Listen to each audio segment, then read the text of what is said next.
All right, everybody. Stamp of approval, episode 13. We had Dave on last week. I have alerts muted. That money, I really do. I need that money to pay my bills. Well.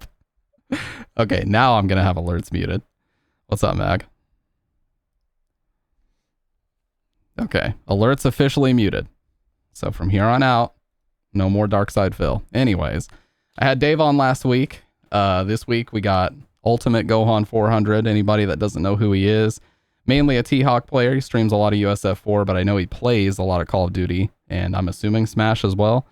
But yeah, without any further ado, I'm not in the business of wasting anybody's time. So let me go ahead and give him a call on Discord and we'll get our shit set up here. All right. Got virtual camera set up. Anybody's time. So let me go ahead and give him a call on Discord and we'll get our shit set up here. There we go. Whoa, I hear myself echoing. Yeah, I'm fixing to see if I can got fix virtual that. Camera set up. All right. Is that better now? You shouldn't be echoing now. Let me see. I gotta switch my shit over too, cause. That fight would have still been going on. All right, yeah, I don't hear myself echoing. Should be good now. Let me just get the. As you can see, I got a house full of wolves over there in the background playing Smash. So. Yeah. All right, cool. We're good here. Just gotta pull my camera down a little bit, and we're set. Whoa, you like a certified podcaster. Yeah. I'd like to think so, but nah, dude, we're only about 13 episodes in, so not certified yet. Got a lot of work to do. Man. Shit like Markiplier and shit, man. Yeah. It's like solitary confinement and shit. What's up, by the way, dude? Goddamn right. What's good, bro? Let me turn the stream mode bullshit off. Dave, you gotta pour you a drink for this? Why, dude? Dave's expecting some chaos. Yeah. But yeah, man, I did talk a little bit. I said I know you stream mainly USF4, but I definitely had some questions that I was going to ask you because I know you've been around in the Street Fighter community for a long ass time. As far as Twitch and as far as Street Fighter, like how'd you first find out about Twitch? Because I'm sure it probably dates back over 10 years at this point. Oh yeah, for sure. I mean, I've known about Twitch since like the Justin TV days. But like I mainly started. I just would see people on Twitch, and I was like, man, I think I'm a funny guy, and I love playing fighting games, and I'm like a rabbit maniac when I game. So, and I like to get hype. I just feel like I can do all of these things at one time, and you know, put on a show because I feel like I'm a little comedian. So that's how it started out. And I started on PS3, and how dare you? And then went to PS4 with Street Fighter 4, and I just went from there. And started getting a following, and I was like, hey, I kind of like this. This is fun. I'm making a fool of myself and having fun, and people seem to enjoy it. So I'm just going to keep at it. So I just started from like PS3 days and just kept at it, man. Dude, I started on PS3 as well. What a laggy fucking mess Street Fighter 4 was on there, though. I know, for real. right? Jesus Christ. Burning tire fire. Yeah. But yeah, that was the thing. Like, the thing that got everybody on PS3 is it was free. You didn't have to pay for Xbox Live Gold. I was like, fuck, dude, I already bought the game. Good days. I've already bought the game, already bought the damn system. I pay for internet. I'm not paying another $14.99 or whatever it was at the time for Xbox Live Gold. So everybody went over to PS3, but all those motherfuckers were on Wi-Fi. And the shit was 3-4 frames of delay when you press a fucking jab. It was like impossible to play. So I eventually switched over to Xbox with everybody else. And see, I wanted to play on the Xbox because I just knew that's where all the killers were. Yep. And at the time, I was when Street Fighter 4 first came out. I mean, I played on PS3, but I could have gotten a 360 because at the time I was working at GameStop. But I was such a diehard PlayStation guy that I was like, man, fuck Xbox. I'll never rip green. You know what I'm saying? Yeah, I was always. I was 100% like that too.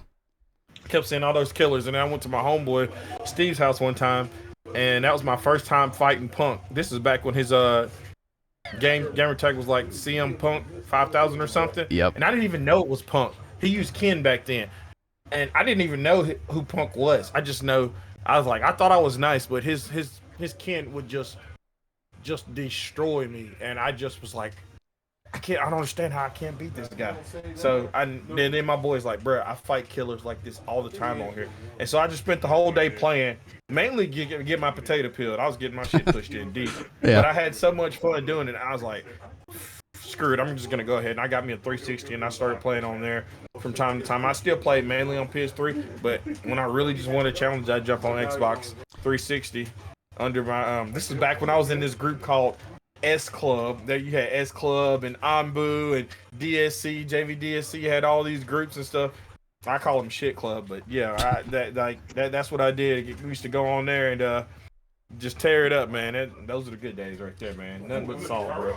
Yeah, it's funny you Lots mentioned. of salt, lots of Mountain Dew. It's fucking hilarious you mentioned Punk's old name, because first time I ever ran into Punk, and I didn't know he was going to be like, he broke out in Street Fighter V for real, but back then I actually played him on the Panda X Gaming PXG. It was an online tournament, and I beat his Ken, wow. and he was salty as fuck in the chat too. Yeah. Ooh-wee. Yeah, and then later on, I found out he was actually on an episode of Excellent Adventures. Like, he would join their lobbies and stuff, and they kicked him out a couple times. And then I was like, oh shit, that's Punk. And but the VOD was all deleted by then, so I didn't get a chance to go back and pop off about beating him 10 years ago. But yeah, he played Yellow Ken back then. I remember that. Wow, that's crazy. Yeah, so I know T-Hawk wasn't even out in vanilla. He was Super, right? Super's when they first put T-Hawk in the game? Yeah. I rocked Geef in 4. Oh, yeah. That's what I rocked. Why T-Hawk of all characters? Why'd you gravitate toward T-Hawk? I just have an affinity for Indian characters in fighting games. Like in Street Fighter, it's T-Hawk. Mortal Kombat, it's Nightwolf. Killer Instinct, of course, Chief Thunder. Like, you know what I'm saying? Like Tekken. I use King, Armor King, but I also like using Julia. Plus I have Choctaw Indian in my family, so maybe it's just a bloodline thing, man. I just love Indians, man. Like I just feel like it's my job to get out here and put everybody else got to get on that Trail of Tears 3.0, bro. I got to make them feel the same pain that we felt, bro. Oh, they Jesus. They got to feel that pain, bro. Well, guys, it's been a good run. I've been canceled. I'll talk to y'all. I'll talk to y'all next week. Twitch is gonna shut this down. But no, I think that's for sure. Like, you got to pick a character. He may not be top tier, because I know in Super he was pretty fucking mid. He was like C plus, and then they buffed him really big in Ultra. But yeah, you got to pick a character you identify with, man. Because all these people out here just picking top tier, I'm like, come on, dude. Really? We got 300 motherfuckers out here playing Akuma. Like, you guys don't give a fuck about this character. You just think he's busted. That's like, I think that is why I like 4 over 5 over 6. It's like, you could pick a top tier, you could pick a mid tier, you could pick a fucking lower tier. If you knew your character in and out, you could whoop anybody's ass. Anybody can catch hands at any time. Like, anybody could get that ass whooped. If you knew your character better than that, like, you had a low tier, but they had a top tier character, but you understood your character better than they understood their character, that's just a whooped ass, and they're just gonna have to hold that. So, like, man, it's just so much creativity and individuality with 4. Whereas, like, 5 and 6 feel so repetitive. You have to follow a certain script to be great with certain characters, and I'm just like, yeah, we're just being drones, man. Like, oh man, like that's just not me, bro. That's just not me. Like, I like creativity. I like a challenge anyway. So I'd rather work hard and bear fruit rather than just going to town and ordering takeout or something and then bringing it back and being like, look at this excellent meal I provided, and he's like, oh, it's takeout. He didn't really work hard. His cooking didn't gonna carry him. He went and paid for this stuff. So I'd rather put in the work, sweat hard, and it produce results. I feel like the sun will shine a little brighter on me because of that. So yeah, 100%. That's what Dave talked. Me and Dave talked about that a little bit too. He's like, 5 ripped out the creativity. You can't just do what you want. Like in 4, I can watch 6, 7, 8 different motherfuckers play Ryu, and I can tell who's playing based on who's picking him and how they're playing. But in 5, it's like you're all doing the same shit, like the dash up, double stand, medium punch, mix up shit. The day 1, like everybody's playing the same way because it's high damage and it's easy. Like nobody wants to watch that shit. Exactly. And then we have the thing about 4, I think Japan did that really well too, is like you'd have these people, it's like, oh, this Kita Senju guy plays DJ, this character that everybody thinks sucks, and he comes here and starts mopping the floor with people at like a UFGT or whatever tournament R Kappa flew him out to. And that just doesn't happen in 5. Like, how many times you hear about a Fong player? It's like, oh, dude, you got to see this Japanese Fong player. It just comes out of nowhere and beats it doesn't happen in that game. You just, same shit. Every single patch, it's like, you're just going to see the same characters. Yep. And plus, you know, the thing I also hate, there's so much bitching in the FGC nowadays. Like, if people don't like something or they think it's broken, they feel the need to, like, tag the devs on Twitter and start bitching. It's like, dude, look at Smash, Melee. You think Melee's ever going to get a balance patch? Fuck no. Nope. But you know what game's still going strong? High price pools, everything? Fucking Melee. Nobody cares. Nintendo, Nintendo's like, hey, bro, it's here. Y'all just deal with it. We're over here counting our yen. Like, we really don't care. So. Yeah, they really don't give a shit. We really don't even want y'all putting us stuff in tournaments, but whatever. Yeah. So, yeah. I think they just kind of admitted they're not going to be able to stop it. Like, those guys are they're gonna walk with their CRTs, you know, to whatever venue they're able to get rented out and play that shit no matter what Nintendo says. So they just kind of gave up at this point. If I walk in a room and I see nothing but CRTs and nappy-headed people and I know I'm in danger. Like, I don't belong in here. This is not, I'm not safe. Dude, and nowadays, I just was watching a tournament called, like, Collision just a couple weeks ago. That we got Zoomers out here with the broccoli-ass TikTok haircut and everything in, like, their own Discords. Like, there's a Dr. Mario Discord. And, like, these dudes are in here labbing stuff every single day because they want to be the first doc to win a major. It's like, it's crazy how strong that community still is, despite the game being over, you know, old enough to drink. Mm-hmm. For sure. I mean, I actually have mad respect for the Smash community. No, they don't wash their ass and they're a little weird, they run a little wild, but like they really are a close-knit community and they push hard and they really just want they just like, we just want to be respected. And I'm like, well, y'all's gameplay is amazing. Y'all really put in that work and y'all worked together. And then I like see that they will like share tech with each other. Stuff that's my biggest problem with American FGC. Like now I know Yellow is gonna hate that I say this, but I have to say it because he don't believe it's true. But the 1%ers, like the top tier cool kids club, the jocks of the fighting game community, they all stick together. Like they will have each other come over to each other's house and they'll share tech or whatever every now and then sometimes. But like they're not fixing to like get some rando that they see at a tournament and be like, here, let me coach you, let me help you, let me explain to you why you're getting your ass whooped. Like, let me show you because this is plus or this is block. This is negative, whatever. Like they don't do that. It's like, you know, they're like Hollywood, so they stick in their own little groups and communities. So that's not really helping me. If you tell me I just got to get good and I got to learn this shit on my own, and I don't understand what's going on, and you're just beating my ass, making a highlight reel out of me, and everybody's laughing and calling me a scrub and stuff. And it's like that just humiliates people and emasculates them to where I can't do it. They don't even want to play. They want to play. And I'm like, that's not helping the community. Meanwhile, you got the Japanese, they all over here. They're in the arcades. They're sharing tech with each other. They're tagging all their friends and stuff. And it's like, why can't we beat them? Because they're organized and we're not. Yeah. So what do you expect to happen? We're going to continue to catch L's. That's just like I saw a few months ago, Punk was bitching because he said Snake Eyes was ducking him. And I'm like, bro, like, of course, I mean, first of all, he's using Geef. Of course, he's not going to play matches with you so you can learn the matchup so you can beat his ass. Okay, that I can understand. That's common sense. How dare you, who uses a top tier, be like, how dare he not play me with his bottom tier Geef and show his secrets so that I can see how to whoop his ass in a match. So, you know what I'm saying? Like, if the shoe was on the other foot, I guarantee Punk wouldn't be like, hey, yo, man, come on over here. Let me show you how to use this character and do that. Like, it's not good. It's not happening. So, I hate the FGC mentality where the upper echelon, they only take care of each other. I hate that mentality. Yeah, it's like it's like a clique in the US for sure. Because, you know, you got like the sponsored players. They don't want to share tech with like the up and comers. But in Japan, like you said, they're all in Discord calls. I watch Daigo stream every now and then. This dude has learned so much tech from his chat alone. If he learns something, he shows like all of his friends how to do it. Like they're always sharing tech because they just want to see a better game. But in the States, everybody's like, oh, I gotta secure my top 3 finish or whatever, so I'm not gonna share tech. You know, it's just fucking boring. Like, nobody wants to see that. Yeah, for sure.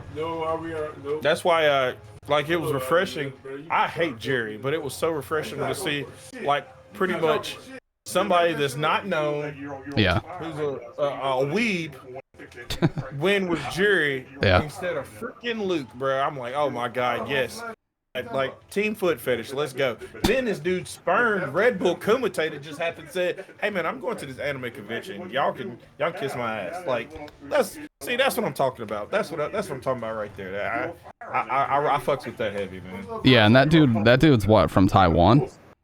Taiwan, yeah. Yeah. So it's like the only other player that I know that was tearing it up from Taiwan was GamerBee back in the day. I just don't know of a lot of players from that region that were actually killing it like he was. Yeah, everybody was popping off about that too. They're like, oh, it wasn't really $1 million because of taxes and this. It's like, dude, you think he gives a shit? He's walking home with like over $500,000 because he played like 6-7 hours of Street Fighter. I don't think he cares. Yeah, and you still gotta go to work and fry hamburgers or listen to your boss talk a lot of shit. Yeah. Like, get out of here, bro. My man's set up for the next 8-9 years, and you're all sitting out here complaining about it. I just don't get it, dude. Put your shit on loud, motherfucker. Yep. Yeah, and then see the other thing that me and Dave were talking about. He says that Third Strike is the best looking fighting game of all time. But I think Third Strike is the best fighting game of all time. What do you think? What would you actually put in that category of best of all time? So far in the Street Fighter universe, or just in general? Yeah, 2D or 3D, I would say.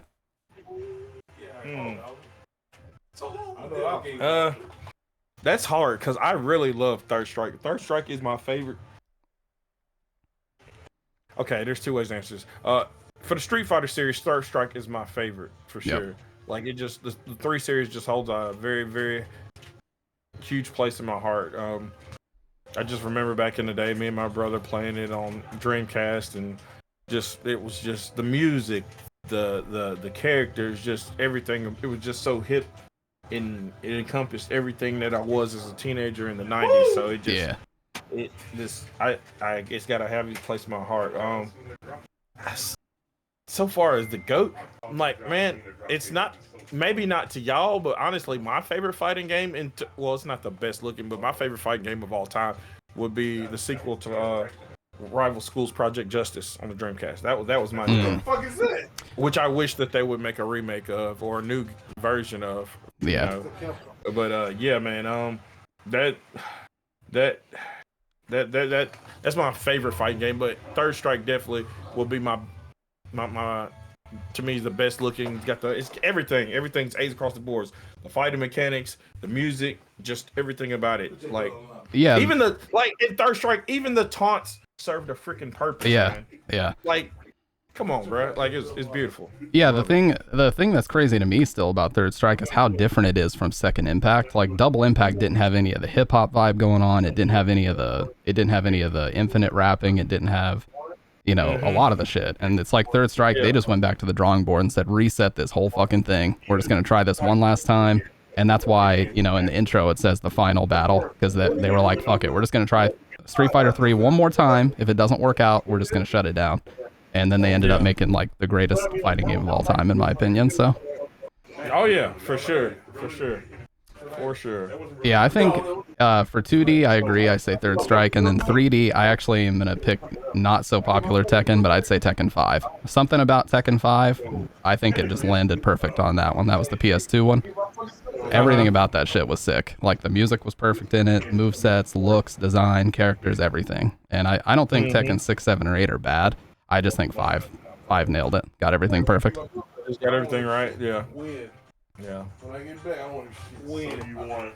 And then, something else that's pretty fucked up, I think, about the FGC nowadays, like, I already talked about them bitching to developers on Twitter all the time about balance patches and stuff. It's like, dude, Third Strike is in the same category as Melee. That shit is never getting another balance update.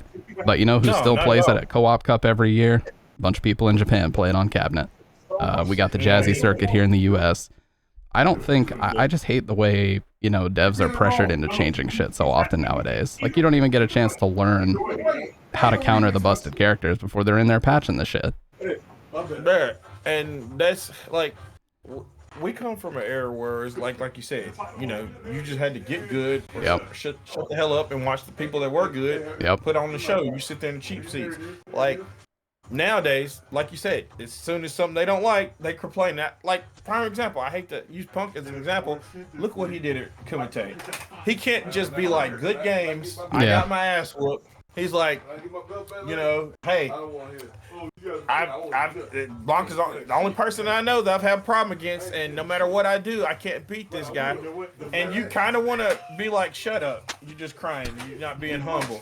Are you really whooping each other's asses? I was gonna say what is going on back there, dude? Do a podcast here. You got grown men beating the fuck out of each other.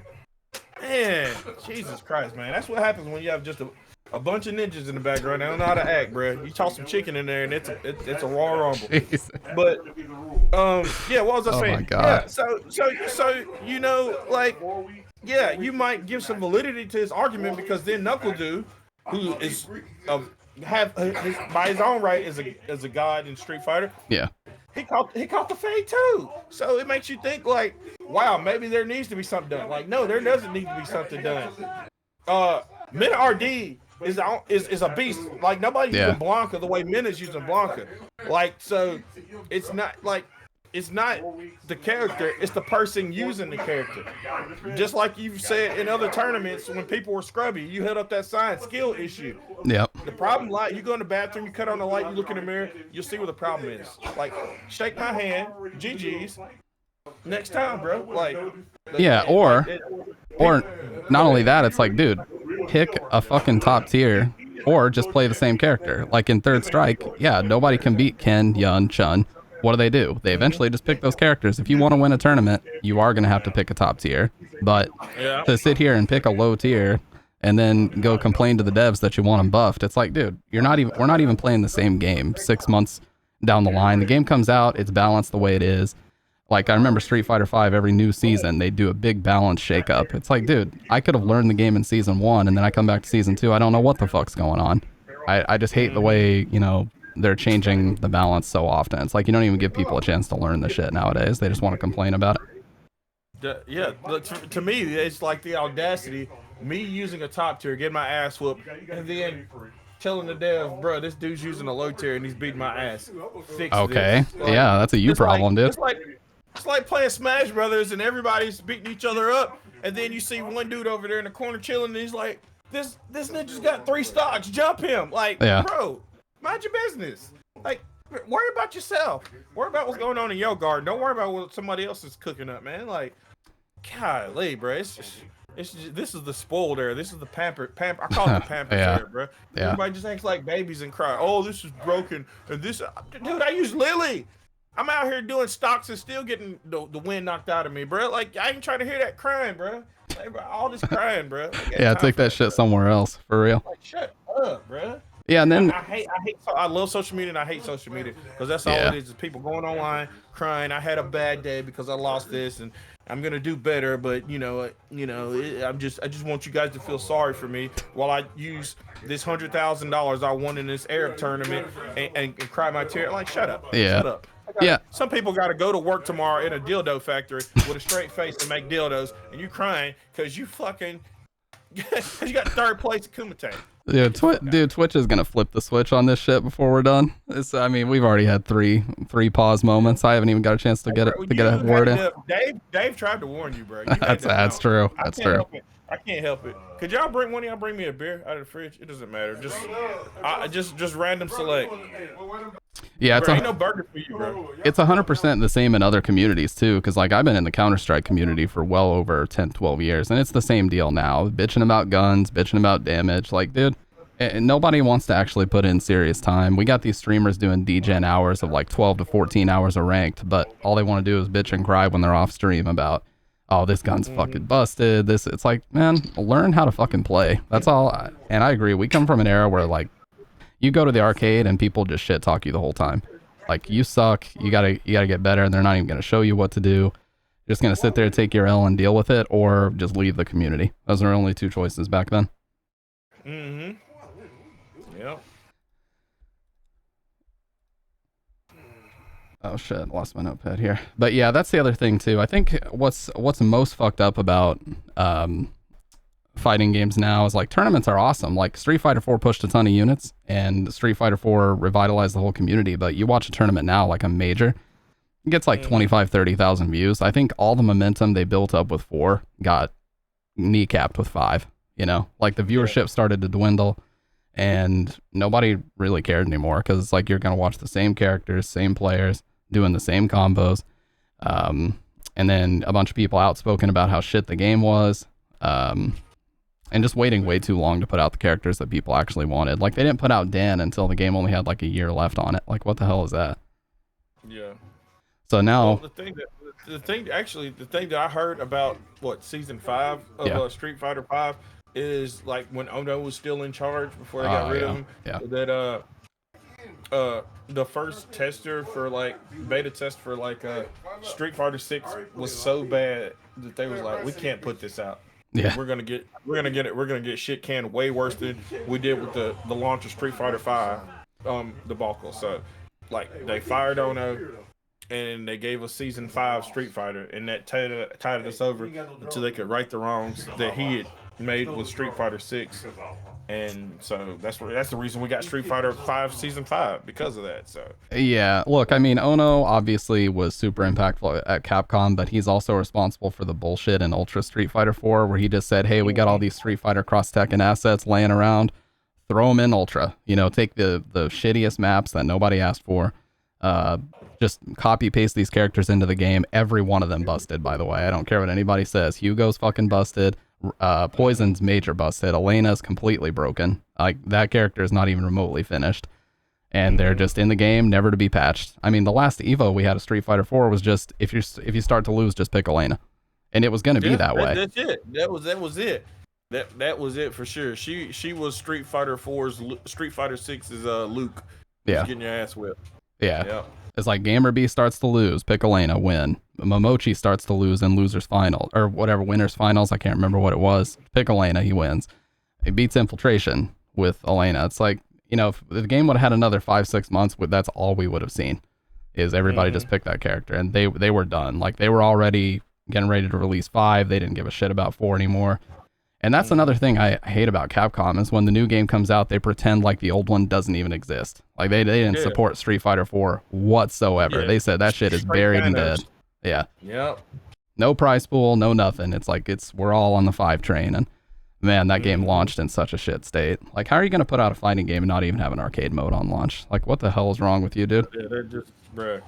Like, well, honestly, I feel like in a way we did it to ourselves because over the years, like they test us out with like these betas, and then it used to be betas was open to everybody. Now betas only a certain few people get in, and then they see the common rabble, which is us, fighting over something simple as a beta, willing to pay hundreds of dollars for a unfinished game that's just a beta. Yeah. It's like, well, if these idiots will kill each other for a beta, just imagine what they'll do if we put it in an unfinished game. Like, you know what? Go ahead. Let the common people. They're the mere specks of sands of nothingness to us. We're cash. the plebeians. We want. They're gonna do it. They're minions. They're gonna do it. All we got to do is put some bold graphics and some flashy paint and say this is the cool place to be, and then have some proper FG Shield saying, "Hey man, yeah, come on over here, man. The water's fine. It's great, man. You want to be part of this." And then, bam. Dude, it's so fucked up what happened with like Combo Fiend when they were talking about like Marvel vs. Capcom Infinite, and they're like, "Whoa, there's no X-Men characters. What the fuck's that all about?" Like they've been a staple of this game since 1, and he goes, "Oh, well, those characters are just functions." You know, I don't know why people are complaining about no Magneto. Like you can do the same stuff with this other character. It's like, dude, I don't give a fuck what character I can do it with. I give a shit that there's no X-Men in here. Like, that's what we're complaining about. Like, figure that out. But, you know, he turned into like a complete, like you said, like a paid shill, unfortunately. And it's not even his fault. Like, he's just doing what he was told. But it's just unfortunate when they blame the community for that. Because they're like, oh, well, we put out a poll. You guys said you wanted versus mode. It's like, yeah, well, that still doesn't give you the right to charge people $60 for an unfinished pile of shit. I'm sorry. Yeah, exactly.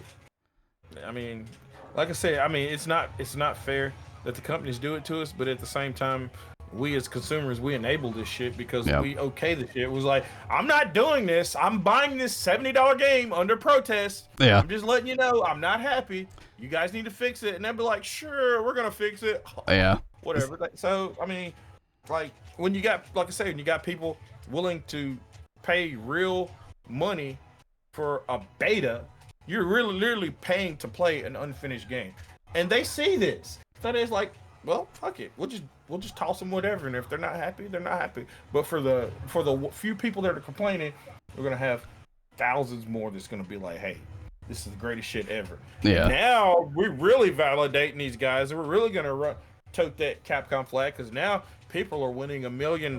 So like, I mean, we're esports now. We're really somebody important. So you guys need to be grateful. Yeah, and it's everywhere in games too. Like whenever E3 was still a thing, they would announce the game, and then they're sitting here announcing season passes, day one DLC. They're like, oh, 6 months down the line, there's going to be this DLC. It's like, dude, if you're 6 months ahead of this shit, why can't you just put it in the game? And instead, you're going to make me pay for not only a game that's not finished, it doesn't fucking work right. Then you're going to try to turn around and charge me even more when the DLC comes out. So I'm going to end up spending over $100 on this game when, you know, you could have just put a proper amount of content in the $60 version. But we know that's not how that works nowadays. You got to squeeze every penny out of people. Exactly. That's why I don't go to the strip club, bro. Like, why am I paying for blue balls, bro? I can go home and beat my meat like it's 3 months behind on the rent. Why am I paying you for a preview of what I'm going to get later on? Like, get out of here, bro. Like, I'm not doing this. It's stupid. Like, it's obvious that you've already got this stuff ready. You just put it behind a locked paywall, unlocked. It's on, whether it's disc-based or whatever. If I bought a game, whatever I buy, whether it's locked or whatever, I feel like it's mine. Yeah. That is mine. That belongs to me. But now I have to give you, basically, I bought a house, and I only have access to certain rooms. And you're like, oh yeah, you can't use this basement for like 6 months.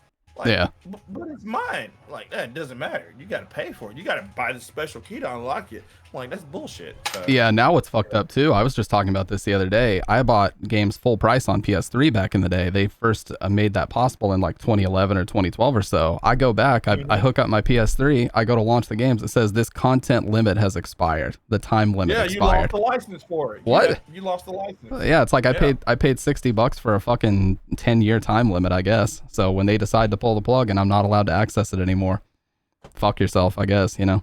Wasted money. Yeah. It's crazy, man. But hey, that's how they do us. And it's like, what can you do? You know? Like, well, I guess I got to just buy this game again. So. Yeah, the term Capcom drone exists for a reason. Like the people that'll buy anything with the Capcom logo on it, and I'm big like in horror games. That's the same shit with Silent Hill. People buy anything with the Silent Hill Konami logo on it. And because of that, they've been getting away with a bunch of bullshit. Like for 10 years, all they sold us was dog shit merch, like skate decks that look horrible, t-shirts that are awful, hats, and they're like, oh, they'll eat it up. And unfortunately, they're right. People sit there and spend hundreds of dollars at the merch store. It's fucked up, dude. I mean, that's why I call them cash com, bro. Yep. They cash. People like us keep them cash flow positive. So yep. They're like, hey, bro, you know what? Everybody's complaining. Give Chun-Li her 39th color, some bright, brilliant color. Yeah. And maybe show a little bit more boob or whatever, you know. We in the woke here, but make her boobs jiggle just a little bit in this costume. Put $5.99 on it. That'll keep them calm until we're ready to give them some new announcement or something. Oh, dude, 100%. And the fucked up thing about Ultra is that all the costumes were on the disc, like you said, and you're paying $14.99 for like a 2 kilobyte little unlock file. It's like, dude, the shit's already in the game. Why can't I just unlock it by like beating arcade mode with a certain rank or something? Yeah. That's how it goes, man. That's why I laugh so heartily when you got Street Fighter 6, you got this Project X Spy shit, and you got the Ninja Turtles. Oh, bruh, I'm not spending $15 for a Ninja Turtle costume, bruh. And I can't even just to have it in Battle Hub so I can walk around and look cool with a Ninja Turtle outfit. And, so all the turtles, that's $60. Like, y'all lost y'all's rabbit ass minds, man. And then the Spy X shit. Like, it wasn't even like, if y'all would have brought the actual character into the game to play and gave her a moveset, that'd be awesome. What y'all do? Y'all just did character swaps on like what you can wear in the little mode, bro. I don't do that World Tour mode, bro. To me, it's cheesy, it's hokey. Like, you got all these people walking around looking like they got cancer in the neck because they got a 10-foot neck and all that. They're so stupid, bro. I'm like, bro, why am I in Raccoon City? What is going on? This isn't Resident Evil, bro. All I'm seeing is stars. Like, what's going on over here? What is going on? Yeah. People out here with these deformed fetuses for a face and their ass where their head's supposed to be in, and then they're out here spending all this money for outfits and costumes so they can look cool. And it's like, you know what? I mean, I guess that's the thing now. Social media is the drip. So I was like, oh, if I ain't rocking this Ninja Turtle, then I guess I'm not cool. So I need to go ahead and spend my hard-earned zenny for this shit. So, of course, Capcom knows it. So. Yeah, and the thing, they always do it limited too. It's like, oh, it's only available for 2 weeks. If you miss out, you missed out. And everybody's like, oh shit, I gotta, you know what? I gotta work a couple extra hours at the dildo factory. Gotta get this shit done. Bro. Did Gohan get his beer? Yeah, he did. It's here, bro. Yeah, I mean, I think there's a lot of good nowadays with games. Like there's positives, there's benefits. Like shit can come out faster. You can patch games online. That's cool. But I feel like patches should be a last resort. But nowadays, everybody's like, oh, let's just put the game out 75% done. And then when you put the disc in day one, make them download like a 40 gig patch. And that's the finished game. You know, back in the day, you know, devs used to kill themselves. They'd have to sleep under their desks and shit. Especially Japanese devs would do that a lot. Time crunches. But you know what? When the shit came out, it was done. And I don't care. I don't care about delays. You can delay the game 2 fucking years. If it comes out and it's a great fucking game, look at Cyberpunk. Exactly. I'm cool. I got no problems. If you make me wait 2 years, but it comes out and it was worth the wait, I'm good. But if you put it out unfinished, you can't undo that. Like you already fucked up and you can't go back and fix it. Yep. Well, so obviously we could talk about Street Fighter all night. And as you know, I'm down to bitch about stuff all night, dude. That's kind of what I do. But I actually kind of wanted to ask you stuff that's not fighting game related because we pretty much only know of each other. Yeah, we pretty much only know of each other through Street Fighter. So I kind of wanted to ask you more personal topics. And yeah, that's fine. One thing that I've always been curious about, because you never really talk about it on your stream, is what do you do for work? You know, and not doxing yourself, obviously, but. No, I mean, I stream at my work sometimes. I work at a barbecue pit. Oh, I worked there for like 10 years. Like all the meat when it's like raw, I like take it, drain the blood. Yeah. I season it. I put it in the smoker, temp check it, put it up before it can be sold. And when I'm not doing that, they generally have me on the block. So the meat that's actually cooked, like if somebody wants a rack of ribs, I'll cut that rack of ribs. Or if somebody wants a pound of brisket or 20 pounds of brisket, I'm cutting that shit. So they call me the meat man. My hands is on meat all the time when I'm up there. That's all I do is play with meat. Pause. For I was gonna say, when's that coming? Yeah, that's all I do. Yeah. That's all I do is, like I tell everybody at my job when they's like, "You enjoy your job?" I was like, "Man, there's 2 things I love in this world, and that's eating meat and sticking meat in the meat." So I'm doing one of the 2. Hey, barbecue. I don't give a fuck when anybody says barbecue is the best food. Period. End of story. Oh, yeah. There's no close second. It's the best. Oh yeah. I love my job. The only thing that I hate about it is people. I work at a barbecue pit, so people will come in here talking about, is your menu vegan based? I'm like, man, the only thing we have here is lettuce. Or they'd be like, is your meat cruelty free? And I'm like, we sell dead bulk smoked animals. And you know what I'm saying? Like, what do you think? Like, of course it's not cruelty free. Yeah. They got bludgeoned to death, and that releases a pheromone that makes the meat softer. Of course, who cares? Are you gonna eat some meat, or are you gonna get the hell out of here? Like, yeah. If you're coming into a barbecue pit asking questions like that, you need to turn your ass around, walk right out the door. Get your ass out of here, bro. Or be like, or come in here with no teeth. Yeah. And be like, they'll come in here with no teeth, talking about the ribs were too tough, and I'm like, our meats literally fall off the bone. Like, yeah.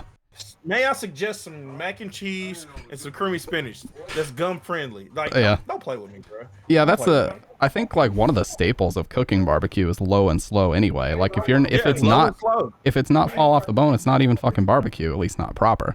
So yeah, like if you're gonna complain about barbecue being tough, you're in the wrong place, dude. You need to go down to the fucking coffee shop and get you some pudding.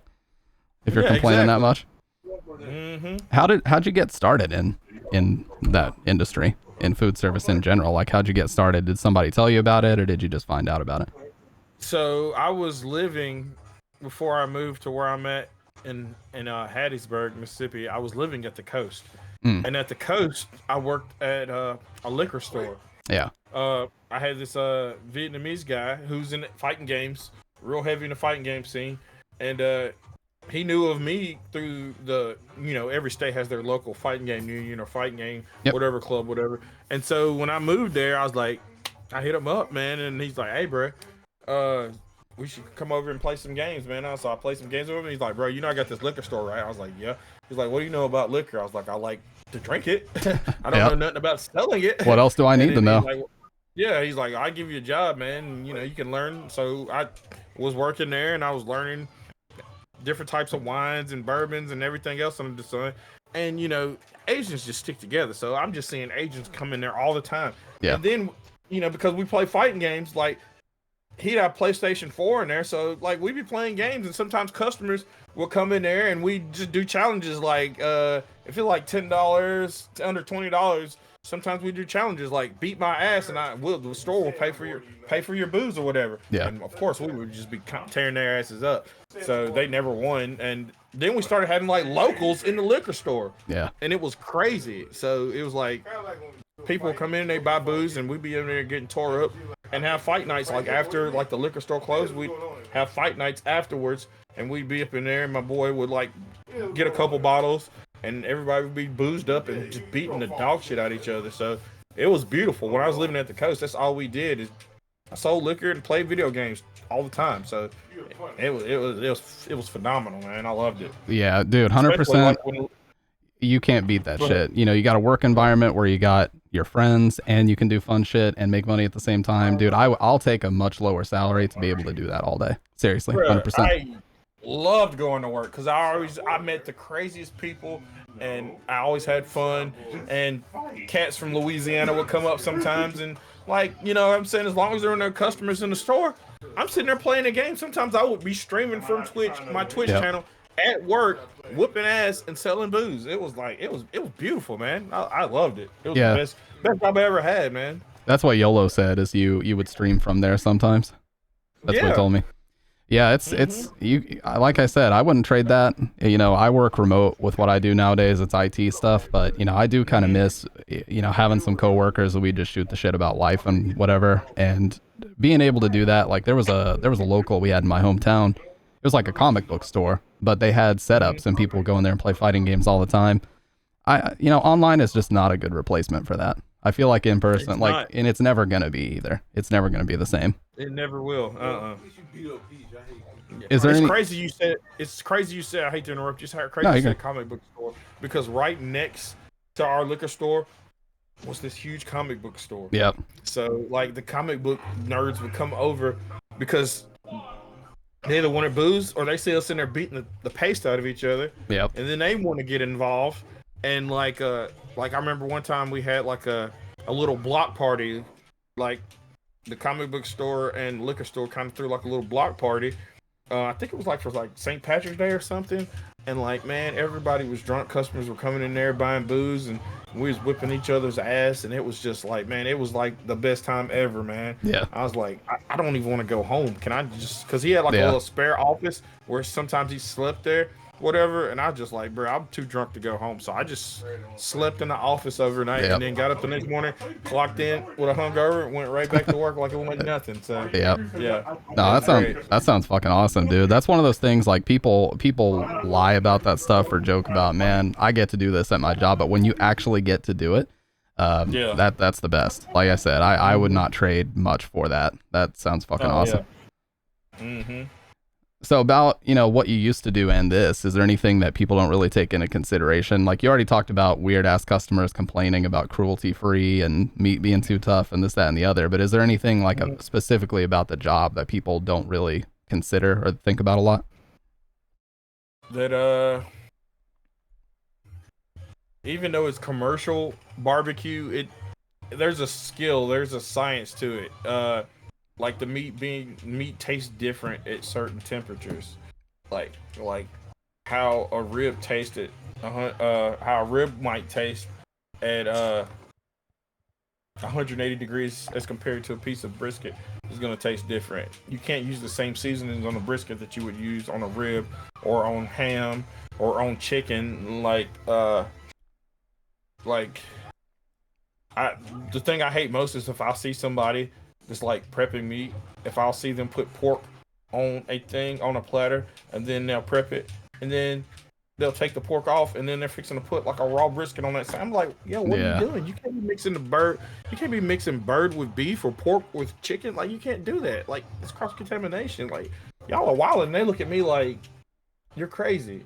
And I'm like, no, I'm not crazy. You're gonna kill somebody. Like, you can't do that. So yeah, I used to didn't care, but once I became like a pit, there's this whole thing you have to go through, take all these stupid tests to be safe certified and all this stuff to become like a pit master. And so once I got that being accredited for that, like, I took my job seriously. Like, I don't particularly like getting blood all over me, handling the meat and stuff, but I take a sense of satisfaction. This sounds gay as fuck, so pause ahead of time. But I enjoy people eating the food that I've cooked. I enjoy that meat in their mouth. I enjoy them savoring and shit, because I'm like, yeah, my hands were all over that. Like, I took my time. I'm back there. There's like, what's your technique? I'm like, oh, bro, I do this with the meat. And for me, I know it seems weird, but I like to get the meat in the mood. I'll play like some smooth jazz or something. You know what I'm saying? While I'm smacking that meat, letting the mustard fly off the brisket, tenderizing it, and it's like I'm getting the meat in the mood. I'm preparing it for what's fixing to happen. So, I just take that shit seriously. So, like, it's not the greatest job in the world, but I do like it a lot, and I take it seriously. So, like, I just enjoy the process of cooking the food, seeing it get perfectly done, and then seeing the person eating the food, and they looking at their spouse or whatever, shaking their head like, yeah, some good shit. Like, yeah, that's right. Damn right, it's good shit, motherfucker. Back here sweating over that shit, like, y'all just don't understand. So, no, 100%. First of all, we already broke the damn pause limit, so there's not even a need to be saying that anymore. So we already broke that limit. But I 100% agree with you, dude. It's like, it doesn't matter what you do, as long as you take it seriously and people show some appreciation for it. I feel like you can be happy doing basically any job. And I see that a lot I watch these videos about like day in the life of a Japanese, whatever, like delivery worker and all these different things, jobs that we'd consider menial, but they look super happy about it. And they're like, I get appreciation from customers. I don't mind doing what I'm doing. Yeah, it's not like the highest paid job in the world, not the best job in the world, but I'm happy doing it. So it's like, I've met some people, like, they got 6-figure jobs. Like, these people are high up in corporate ass companies, and they hate their life. They look dead inside every time you see them. They ain't got no time for family, no time for kids, this, that, or the other. It's like, dude, I would easily take a lower salary for being happy with what I do. And that's kind of what I do now. It's like, if I were to move up any higher, I'd be in such a corporate position that I wouldn't have time to even really stream as much as I do. So the shit would be miserable. Yeah, for sure. Like, I have the opportunity to make a lot of money at my job because I've been there 10 years. Yeah. But because I only work there part time.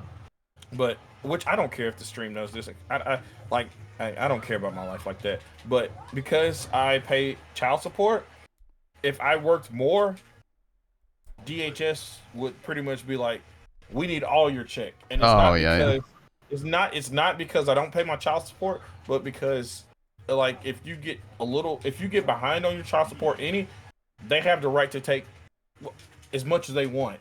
Like, I mean, I remember a few years ago I was working at Game Exchange, and I was like about $1,000 behind on my child support, which I purposely wasn't paying because my dope head of a baby mama, I call her BM number one. BM number one was always with her friends snorting coke and just getting wild and all this, and my son would show me this, and I told the caseworker, I'm like, look at this chick, she is wilding out, her titties hanging out, she's hitting rails, like, nah, this is what my money's going for, like, nah, I'm not doing this.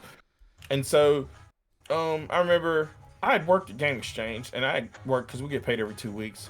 And so I got my check, and I just looked at the check, and it was like $526. And then I looked at the taxes, and it was like $430. So I was like, oh, okay. And then I seen DHS and Child Enforcement, and I saw how much they took, and I had to my name out of a $420-something check.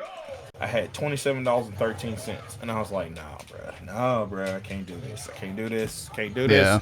So I'm supposed to, with $27, I'm supposed to pay my bills, gas, car, go to work, all this. I was like, I can't do this. This is wild. So I had to get a lawyer involved and whatnot, try to fight to get custody of my kid or whatever. So it was a struggle. But like once I started working, the reason I worked at the barbecue pit as long as I have is because the owner, he hit in his previously a few years in his life before he down it, he dealt with child support, so he understood where it's coming from. And he's like, he used to give me my weekends off because every other weekend I had my son with me. Yep. So he totally understood. I'm like not some deadbeat dad, just trying to skim the system. So he understood my situation. So he's like, yeah, they're trying to garnish your check here, but we're just gonna give you so many hours so that they can't take that from you until I got my financial situation fixed. And I was like forever grateful to that dude for that. So that's, I guess, I have a strong sense of loyalty. So I've stuck with that dude since then. Like my situation is a little better now, and even though I still pay child support, and like my son's like 17, but I still pay child support and stuff.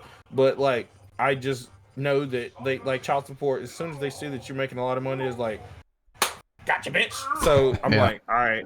So that's why I like my main source of income is there, and then my side hustle is streaming. So when I be like, hey man, if y'all entertain, if y'all laughing, y'all using my catchphrases, if y'all out here grabbing chicks by the neck and saying, give me some neck, something like that, just toss the boy a sub. I'm only getting $2.50 of it.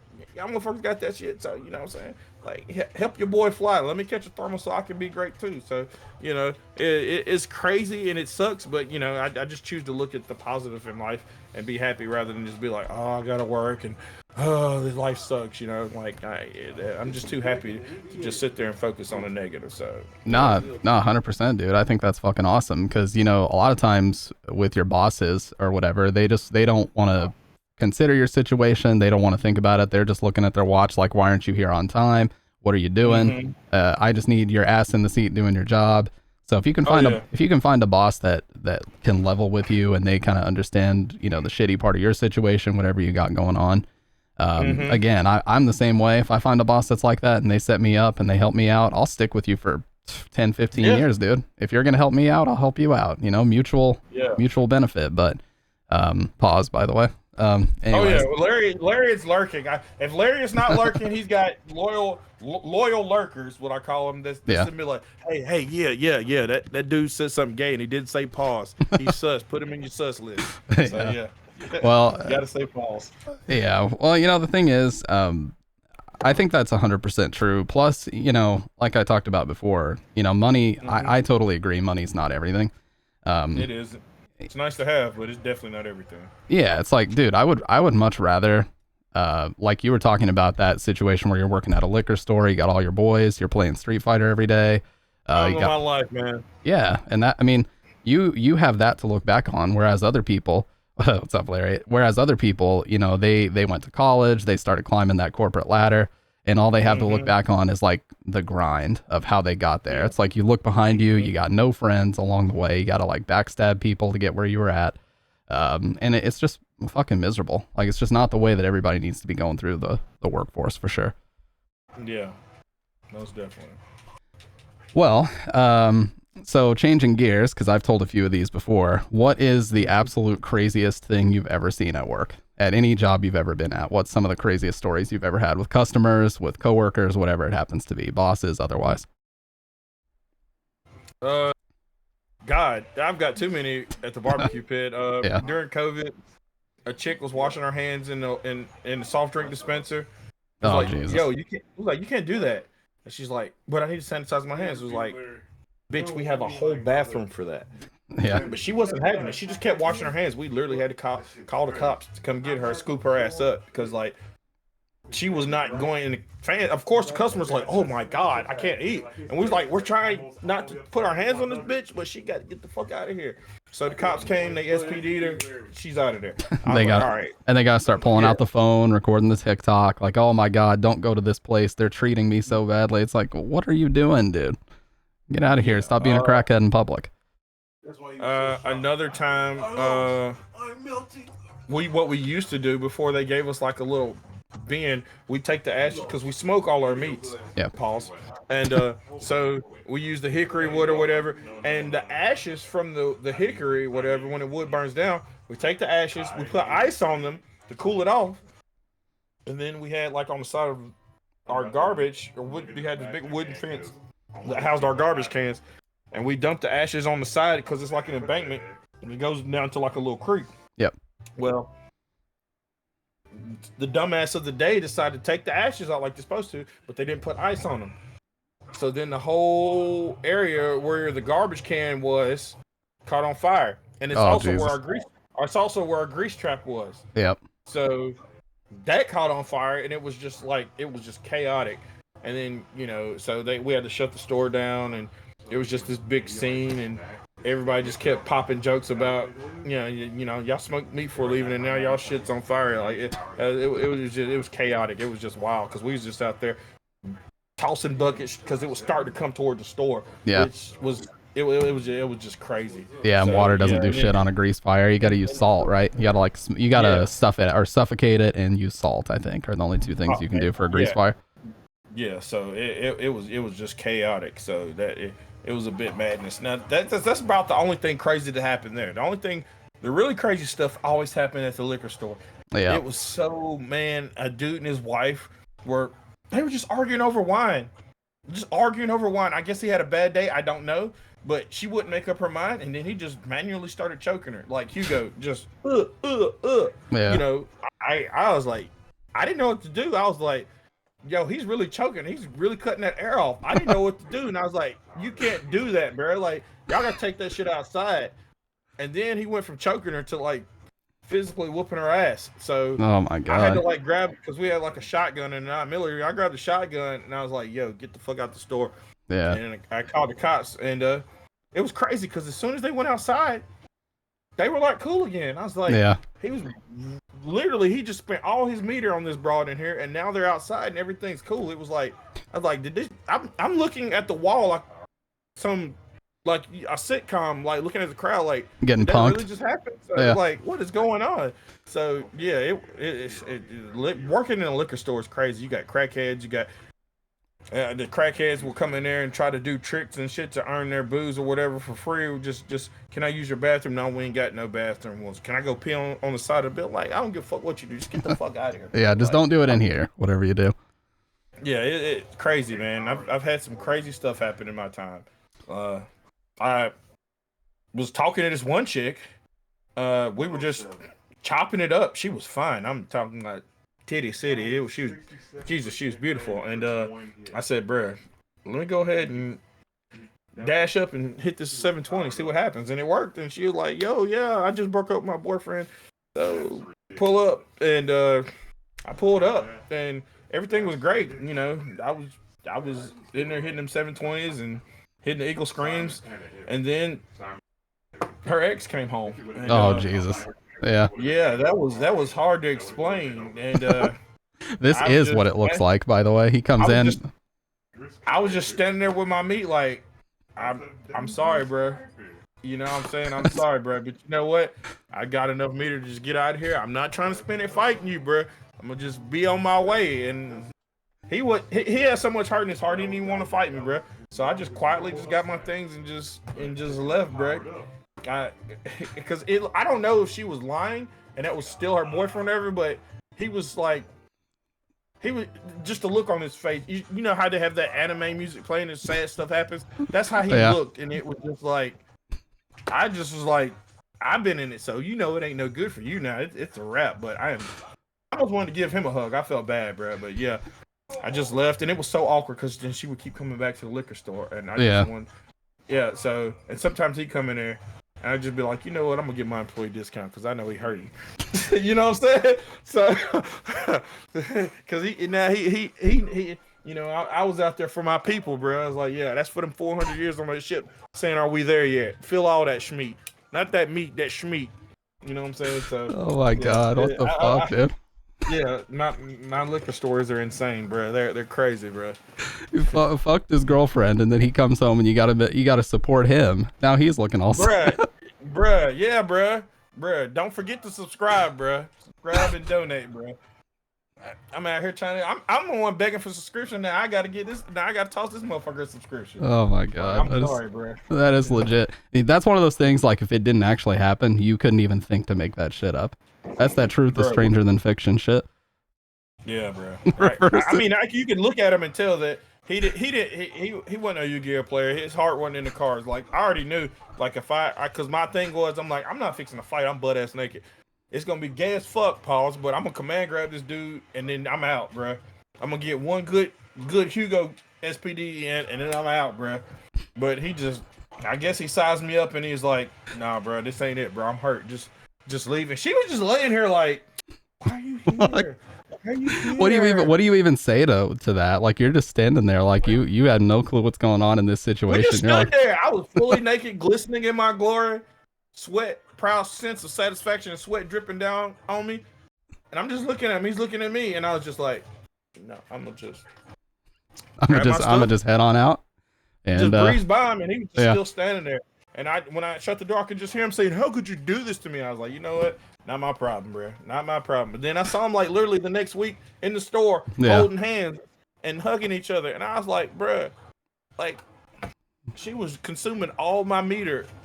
Not even a week. You know, it don't even matter, bro. What y'all getting? You know what? Here's my discount. Y'all get out of here. Yeah, Dave said now that dude's your most consistent donator.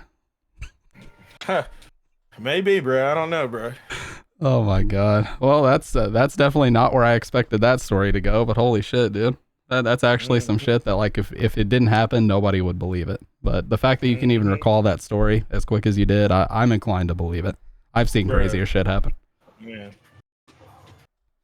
Dude, and the other thing that I think is fucking crazy about that too is like liquor stores, regardless of where you live, like even if it's considered to be a safe area, like that just happens to be like the most commonly robbed places.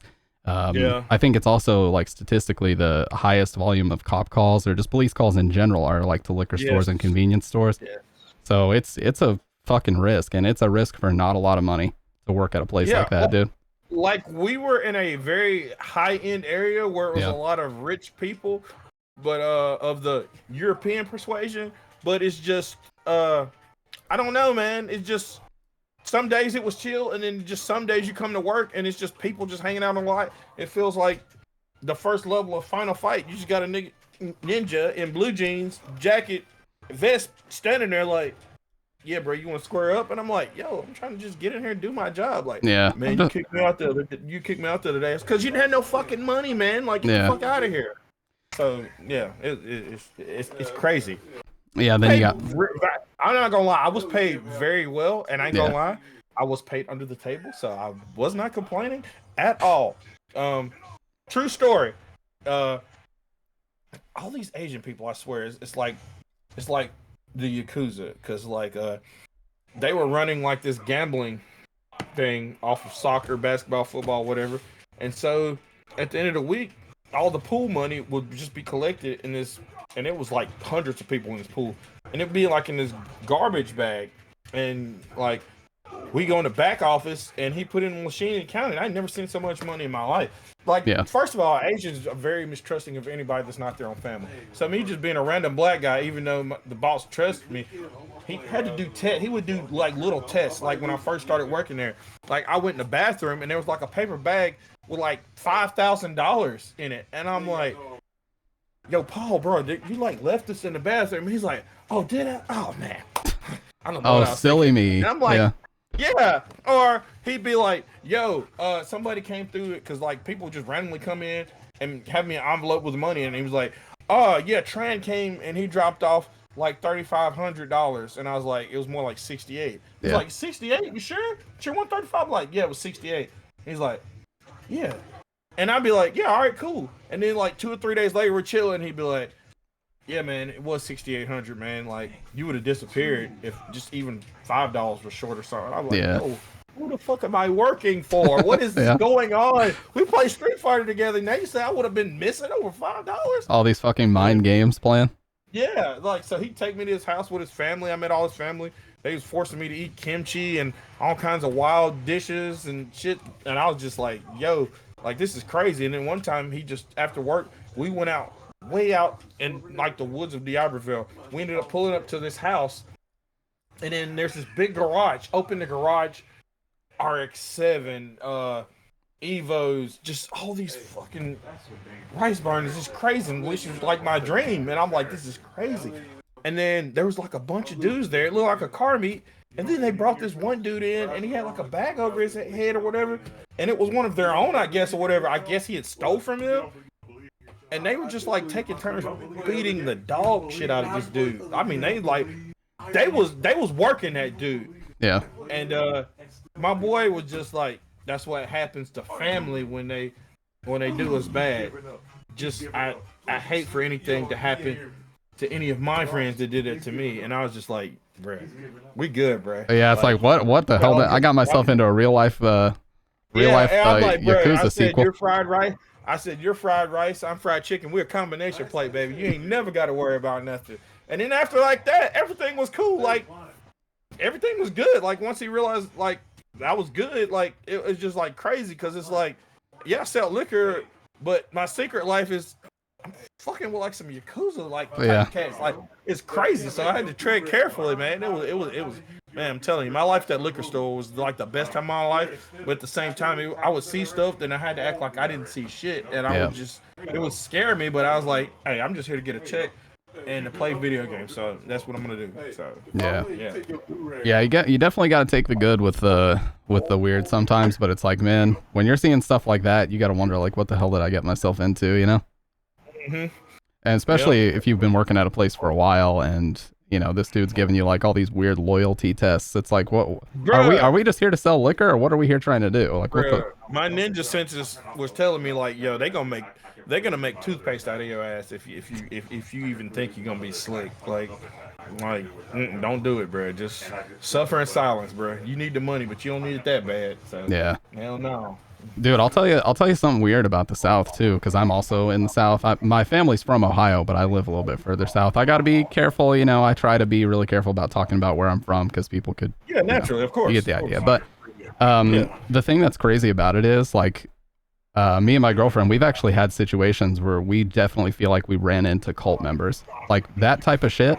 People don't talk about it. People don't acknowledge it, but it exists. Like there's people that have been living in like backwoods areas. In the state that I'm from, they call them haulers. I don't know if you ever heard of a hauler before. Yes. Bro, there's people that live there. They haven't been in public since like the 70s or the 80s. Nope. And they do they got these weird ass like rituals that they're doing and all the, like they dress like they're from that time. And I swear it's like that fucking Village movie, the M. Night Shyamalan movie.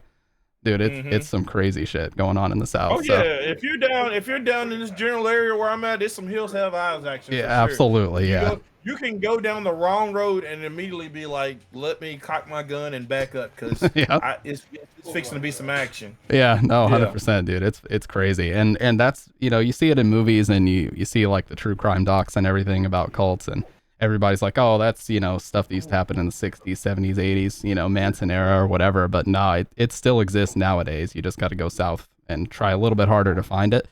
But, you know, Texas Chainsaw Massacre, that type of shit, like you said, Hills Have Eyes, that stuff is real and it's insane. Yes, it is. Yes, it is.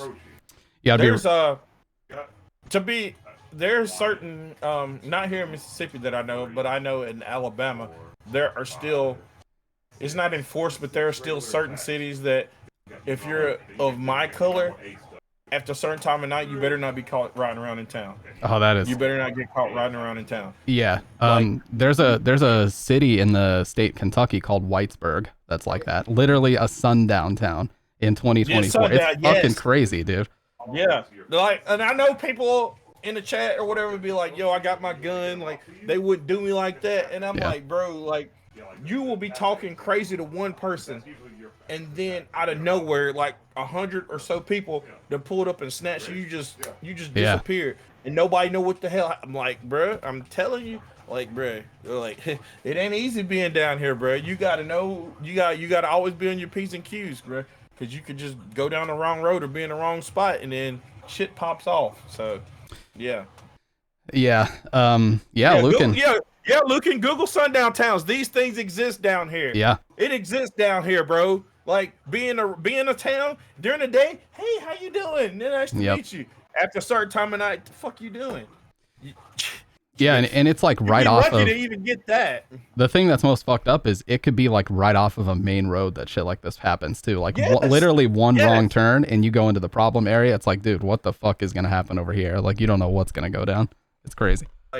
Like when I was like a teenager, where I'm at, like the only time people of my ethnicity were loved was like if you were like a teenager, was during football season. During football season, we were loved. They would take us to their church. They would feed us. They would let us cream pie their daughters. It was beautiful. Oh my God. Football season's over. Fuck you doing over here, boy? Not B-O-Y, B-O-I, boy. Yeah. And it's stretched out. And then they're going to spit out a chalk of tobacco out the side of the lip like, fuck you doing over here? Fuck you doing over here? Like, fuck out of here. That's it. Like what? Man, this really happening? This show's days are numbered for real, dude. There's been so much. They're gonna fucking cancel the shit out of me. Some mod at Twitch is gonna come in here and pull the fucking plug before we're done by the end of the night. But no, for real, that's something people just they don't consider that, dude. And you know, I lived in Ohio for a lot of my life, but ever since I moved to the South, I've been consistently surprised by like, wow, like that still exists. Like we're living in fucking 21st century. We still got shit like this. Yeah. So, I mean, it's crazy, but you know, I'd like to think that it's getting better, but obviously I'm not really the right person to ask or talk about that. So I won't even get into all that, but yeah, it's just the South, dude. You gotta take the good with the bad. I love living in the South. I think it's a beautiful area and all that, but there's a lot of negative shit that happens just like anywhere, dude. And you gotta take the good with the bad. Yep. So that kind of leads me into something that not a lot of people answer this one, nor do they really get into it, but something that I always like to ask people because you never know what you're going to hear. You ever had any major paranormal or ghost experiences in your life? Yes. Anything like that? Too many. I'll start. So right off the bat, about 20 miles from my hometown, there's this place, the cemetery. It's a Civil War cemetery. It's called Red Hill. Yep. So you're driving down once you get to the road, it's a dirt road. So you're on pavement. You're driving down, it's like a dirt road with woods on both sides. You have to drive like 2 miles around a lot of twists and turns and nothing but woods. And then you go down to like this, at the bottom of this road, when you get to the end of it, it's like a cul-de-sac kind of thing. Yep. You go down the hill and it's like a cul-de-sac. And in the backdrop, you see the graves and you can see the woods. It's like a horseshoe shape of the grave. And you can see the woods in the backdrop, right? So all my white friends are taking me down there. And they was like, so we pulled down there and they left the lights on. They cut the car off, but they left the lights on. And you could just see all the graves. And so we were looking at like all the graves and stuff. And then it's like, you want to see something crazy? I was like, sure. I'm not scared. Whatever. So we went to this one grave. Had no names on it. It looked old. It looked dingy. But there was no names. There was no inscriptions. No nothing on it. And so they said, remember where this grave's at? I was like, all right, cool. So we all walked back to the car. We got in the car. They cut the car lights off. Then they cut them back on. And then they just had me by myself walk back to the grave. Walk back to the grave. It had my name, my actual government name, Harold Lee King III. It had my date of birth. But it didn't have my death. And I was like, They're playing with me. I'm scrubbing that grave. And it looked like a brand new grave. I'm scrubbing that grave just trying to see if it was like there's no way y'all could chisel this in. Yeah, somebody fucking with you. Nope, let's get out of here. And they's like, no, this is crazy. It's not. I was like, they's like, no, it ain't crazy. Watch this. Then we went back to the car. They cut the lights off, cut them back on. We went back to the same grave. Grave was blank. It was just a grave. Blank. Yeah. Again. I was like, nope. And then it's like, you want to see something even crazier? I was like, what? So it was 4 of us. So standing in front of the car lights, you could see our shadows against the tree, but you could clearly see in the silhouette that there was 5 shadows. And I was like, bro, if y'all don't get me the fuck out of here right now. Yeah. So we leave, right? we get on the main little dirt road. It's like a long straightaway. Well, the long part is like a mile and a half of straightaway, but the rest of it's twists and turns. But we got on the main straightaway. They cut the car off and then try to cut it back on. It wouldn't cut on. We had Every to time, physically dude. push the fucking car all the way to the actual main service road. When we got it on the main service road, it crunked. Then we backed the car up just a few feet on the dirt road. Stopped. Car wouldn't crank. Yeah. Had to push it back on the main road. It crunked again. I said, "Y'all don't take me home, and don't you ever fucking bring me out here ever again." Dude. What's that? Yeah, graveyards. Look, I know there's a lot of like horror movies. There's a lot of stuff like, you know, the band The Misfits. They did that whole thing where they went to New Orleans and tried to dig up Marie Laveau, the voodoo lady, and all that. Man, I don't fucking go to graveyards. I'm especially not going to one at night. People think that I'm making it up, or they think I'm just saying shit, but you can feel it. You get there, the energy's all fucking off, and you just feel like something bad's about to happen. Especially if you're there at night. It's like I'm just not trying to be amongst all these corpses. You know what I mean? Like that is just a recipe for a disaster. Something bad. Any of my paranormal friends that like to do crazy stuff that they don't know about, we have this place called Casket Hollow. Yeah. And it's by like a main river. And the crazy part is the riverbed, like they literally built the cemetery like a couple hundred yards from like the main river.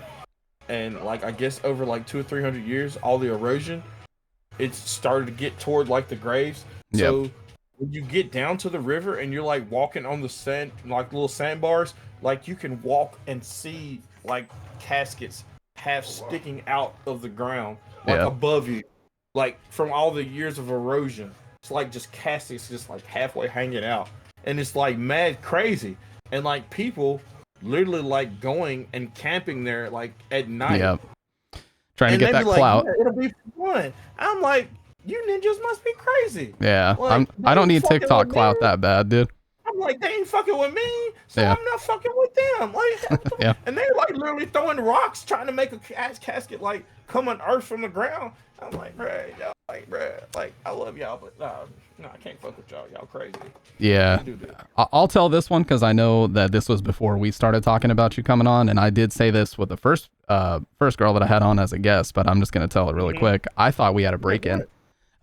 We had a fucking me and my girlfriend, we lived with a roommate, so it was 3 people total in a 2-bed 2-bath, and he goes to visit some family. He's going like out of state, like it's not, you know, in town. This is a long drive. He leaves and we go to bed. We don't think anything of it. We wake up at around 3 a.m. and we start hearing like pots and pans moving in our kitchen, and we didn't have any pets at the time. I woke up and I was like, nah, fuck this. I locked the door immediately. I called 911. I was like, fuck this. There's definitely somebody in the house. Like, you know how sometimes when you wake up, there's like a little bit of the dream juice still flowing. Like you see some weird shit. And then once the haze clears, you don't see it. Well, I look under the door and I was like already kind of on edge because I was like, I already called the cops. Like they're already on the way. I look under the door and I literally see shadows moving. Like there's more than one person like running around.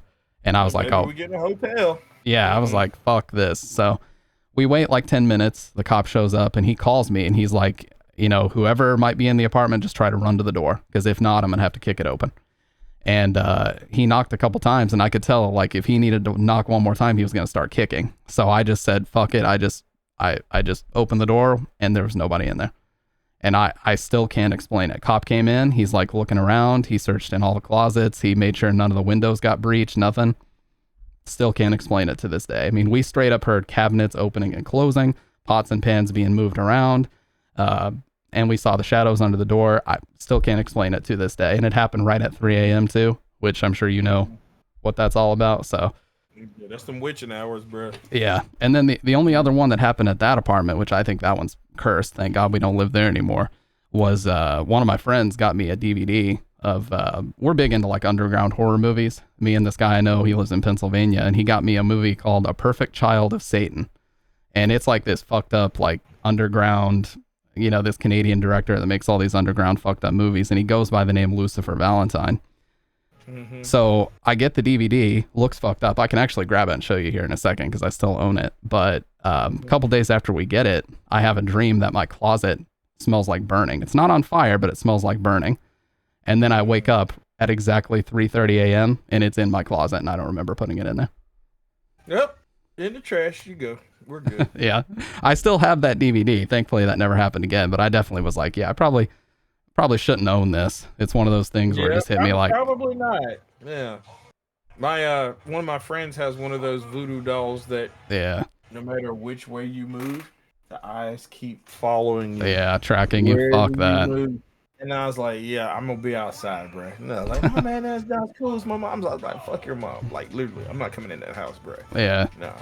Man, and same deal with, like I was saying about paranormal stuff. Like, some people have that weird energy about them, like where they're super into witchcraft and voodoo and all that shit. And I'm just like, man, you could say whatever you want, but I think you're messing with the wrong. Like, you're barking up the wrong tree. You shouldn't be messing with that stuff. Let me tell you about that. So my youngest sister, Sarah, she was always like the outcast of our family. Yeah. And then she got into like heavy Wiccan earth, call it earth mage, witch type stuff. And like she didn't really like fuck with our family at all. So like I seen her working at the Walmart at the coast where I was living. I didn't even know she was down there. And I saw her and I was like, Sarah. And she like tried to go to the back part of Walmart where only like the employees are. Yeah. And I'm like, it's me, your brother Harold. Like, why are you avoiding? And she just started doing this. And her eyes roll, and I just felt this energy. I was like, fuck you, I'm out.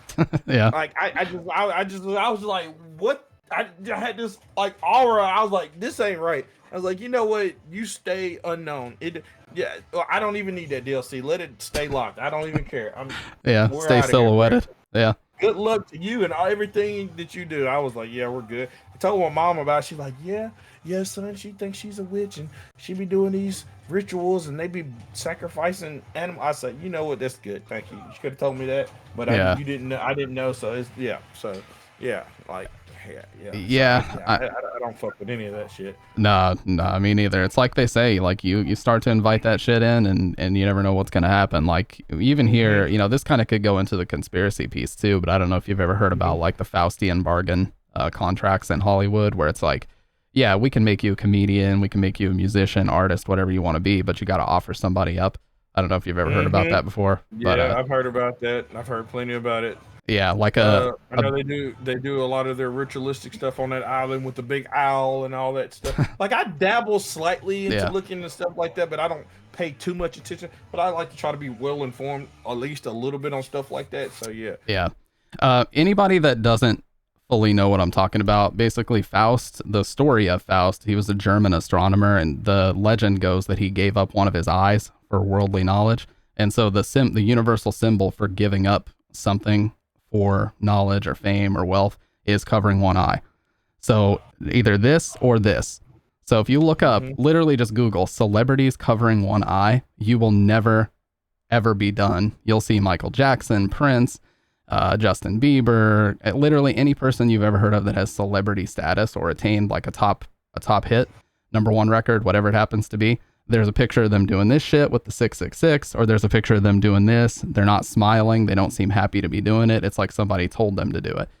And it's endless. And, we hear about like, there was a story. I don't know if you know who David Dobrik is, but he's a YouTuber. And he told a story about a girl that he was dating one time who her name is Liza Koshy. And she was kind of like popping off on YouTube and Vine when it was still a thing. And she was doing like her comedy stuff and whatnot. And he said they were near LA at a hotel.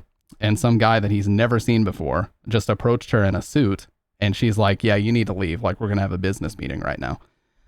So he was kind of like looking around the corner, like, who the hell is this guy? And then when he left, he was talking to her.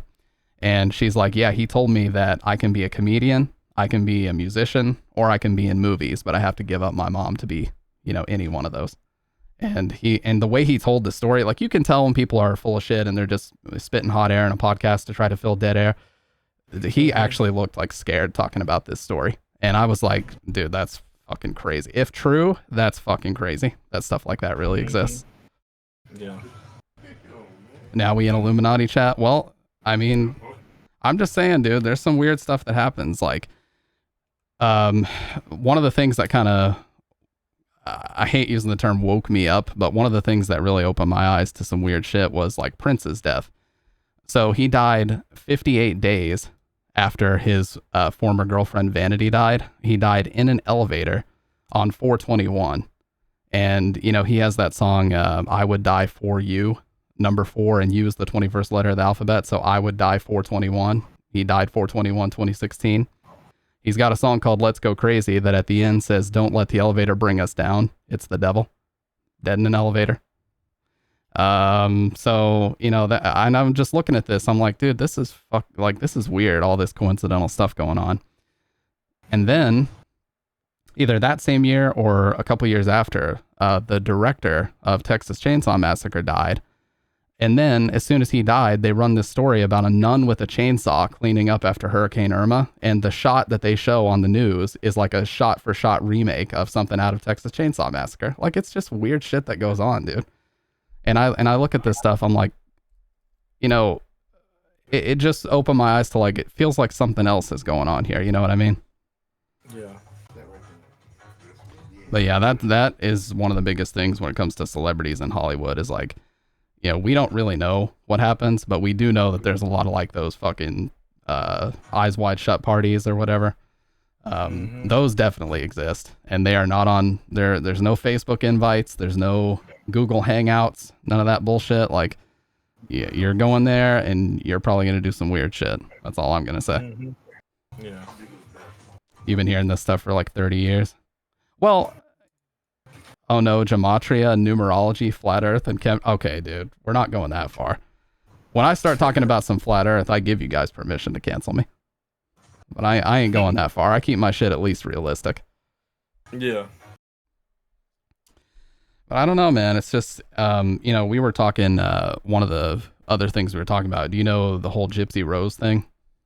Or who that is, or how she just got free? Had her boyfriend kill her mom. Yeah. Well, have you seen the pictures of her husband and how they look like exactly like her mom?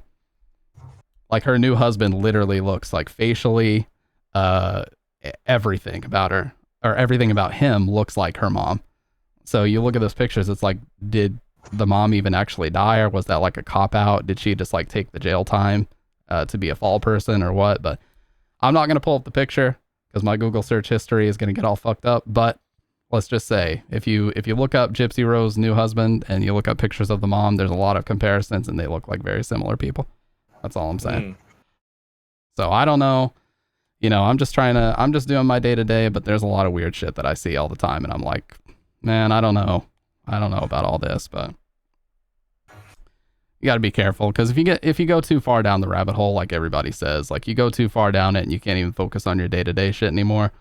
You know, you're just kind of like too far gone. You're not going to be able to get back to the daily stuff. Yeah. How do you feel about Faustian bargain stuff? You think it's real or any validity to it, or you think it's all bullshit? Oh, I definitely believe it. You're not fixing to get all that celebrity without sacrificing something. Yeah. Something major. It ain't gonna be something small. You know, it's kind of like a Full Metal Alchemist, equivalent exchange, bro. You gotta give something of equal value to get something of equal value in return. So, you know. Yeah, it's like they say about number one hits. You know, it's like, who controls what gets played on the radio? You know, the people like Simon Cowell, the people like Jimmy Iovine at Universal Records and all these different things, are Interscope Records. You know, if they don't want you to be number one, those people are going to call in favors. They're going to pay people to suppress you, and you're not going to be number one. So I agree with that too. It's like, if you want to be top in any industry that makes a decent amount of money, you got to be a part of, you know, figuratively, you got to be part of the brotherhood. You know, you got to be into the cliques, and you got to be into the crowd and the people that run the shit and the people that own it. And that's just how it's always been. Like Hollywood, we know, Hollywood's full of nepotism for that reason. And, you know, even like Food Network people, I saw this video the other day, which is pretty fucking weird, but somebody was claiming like Rachel Ray and Paula Deen are wicked or some shit. And they're like, oh yeah, they're part of the brotherhood too. And they're throwing up symbols and, you know, the devil horns and 666s. And I'm like, dude, I don't buy necessarily that Food Network is a part of it, but I would see how it could be. Anything that makes money, you know, it's going to be a part of it. Well, I do also want to ask you while I got you on here, because I know that we've been yapping for quite a while. But did you have any questions for me that you wanted to ask, or anything you ever wanted to know about any of my bullshit that I've been up to here lately? Let's see here. Yeah, sure. How'd you get into Street Fighter, man, or fighting games in general? So I actually watched the very first Street Fighter video I ever watched when YouTube was around was actually not Daigo versus Justin like everybody else. It was actually Daigo versus Arturo in a hotel room on a CRT in EVO 2009, that salty sweet match that they had where Arturo beat him. And yeah, I saw him playing Ryu and I was like, wow, Ryu looks pretty sick in this game. Like, I didn't know who anybody was. I didn't know who Daigo was, didn't know about his history or anything. And so I just bitched at my parents until they got me Super Street Fighter 4 on PS3. It had like just come out like a week prior to me finding that video. And yeah, started out on PS3, laggy as fuck. And then kind of exactly like you said, like I found out all the good players were on Xbox. Connection was way better because people were on Wi-Fi and shit. And that was pretty much it. I never really traveled majorly for it, which is something I definitely regret. But you know, I was in college at the time, so my priorities were all fucked up, and I never even like took a weekend to go. Yeah, Gohan started on PS3. That's what he told me earlier. Hold on, I started streaming on PS3. I've been playing Street Fighter since like Street Fighter 2. Yeah. On our little TV with no screen, so we just had to like listen to the sounds. We used to play Killer Instinct on SNES, and I still have my Street Fighter 2 cartridge in my room. Yeah. I started playing fighting games with Street Fighter 2, Mortal Kombat 1, all that. My journey started with the SNES. I started streaming on PS3. Let's make that for the record. Like I'm fixing to turn 40. I'm not new to this. I'm true to it. Come on now. Dude, seriously? I did not. I turned 40. I turned 40 on the 28th. Well, shit, could have fooled me, dude. I would have said you were mid to late 20s. I'm not even bullshitting either. I fucking wish. Yeah, no, totally though. I remember Street Fighter 2 Turbo was my shit. All I knew back then though, all I knew was to do mashing the heavy moves. That's all I would do. I didn't know how the fireballs were coming out. I didn't know how the uppercuts were happening. I'd just mash and shit would happen. I started with Street Fighter 2. I loved Zangief, but I could never do his SPD. Yeah. So I could never do a spin pile driver. So I would use Ken instead. And my brother used main Ryu, but he would purposely pick Zangief and do SPDs on me because he knew I couldn't do them, and it just graded me to no end. And he was actually the first one to show me the shortcut with how instead of doing the full 360, you start with like left on the D-pad and go all the way to like that little center part, the 180 right between right and up right there, and stop right there to do SPD. And I was like, I'm a grappler for life now. It's over, dude. Yeah. See, I don't know how you guys play on pad. I can't fucking do it. My hands start to, I don't even have carpal tunnel or anything. I feel like I'm going to give myself carpal tunnel playing on pad. It's all rotations, bro. If it's the D-pad, I can do this shit all day. Yeah. I can do this shit all day. And if it's on analog, you're fucked. Because I can do this shit all day. I can rotate all day. That's what Dave does too. And for the longest time, I thought, you know, pad was like the, because that's just what I thought. I was like, yeah, stick is the way you're supposed to play fighting games.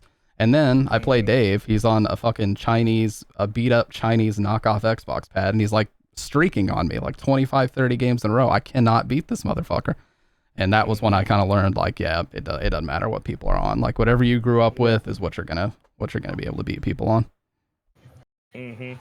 But yeah, I bitched endlessly because I kept seeing everybody using the Mad Catz TEs. So I bitched endlessly till my dad finally got me a Marvel 3. It was the original Marvel 3 vanilla TE. And ever since then, I've been full stick player.